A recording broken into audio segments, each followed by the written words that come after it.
हर बार कुछ वर्षों में भारत में एक अद्भुत दृश्य सामने आता है।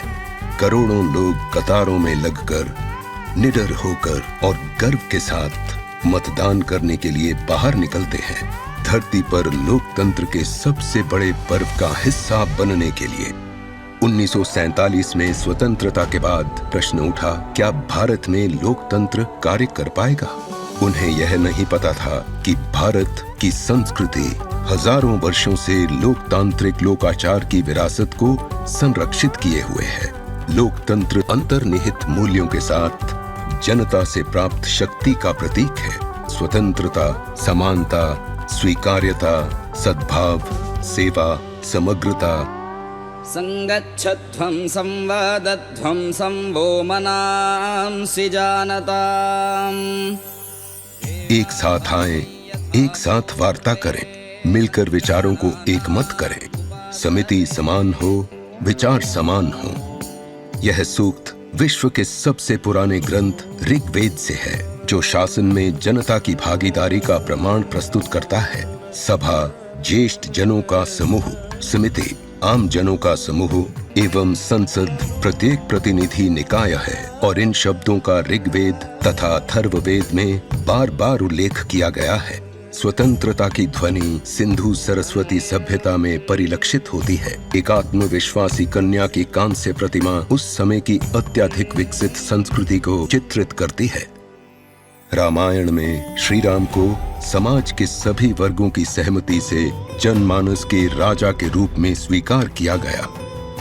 महाभारत में शरशैया पर लेटे भीष्म पितामह अपने पौत्र युधिष्ठिर को परामर्श देते हैं कि अपनी प्रजा की समृद्धि तथा सुख को सुरक्षित करना ही राजा के धर्म का सार है। विश्व के सबसे प्राचीन निर्देशों में से एक श्रीमद् भगवत गीता, जिसमें एक दूसरे के प्रति कर्तव्यों और उत्तरदायित्वों का उल्लेख है। गणतंत्र युग के समय जनता द्वारा चुने गए गण प्रमुख, मुखिया एवं गण सभाएं निर्णय लेने के लिए संथागार यानी केंद्रीय सभा में एकत्रित होते थे। विश्व के सबसे प्राचीन दर्शनों में से एक जैन धर्म, जो बहुलतावाद और सहिष्णुता के गुणों को रेखांकित करता है। बौद्ध धर्म हमें संवेदना और समानता की शिक्षा देता है। बौद्ध संघ ने नेता के चयन के लिए चुनाव मानदंड निर्धारित किए। कौटिल्य का अर्थशास्त्र शासन पर सबसे प्राचीन ग्रंथों में से एक है। उसके अनुसार लोगों के सुख में शासक का सुख निहित है, लोगों के कल्याण में शासक का कल्याण निहित है।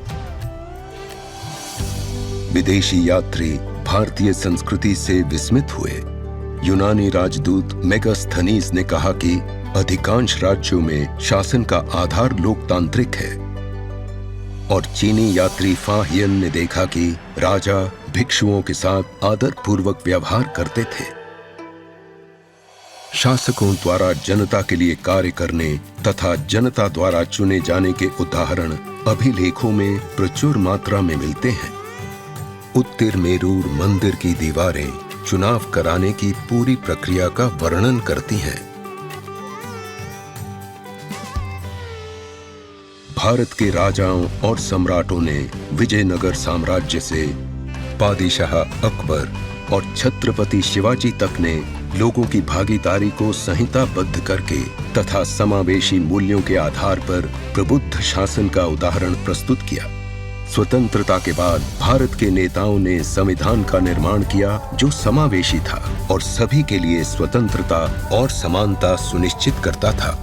इससे 17 राष्ट्रीय चुनावों के माध्यम से सत्ता का शांतिपूर्ण हस्तांतरण संपन्न हुआ है।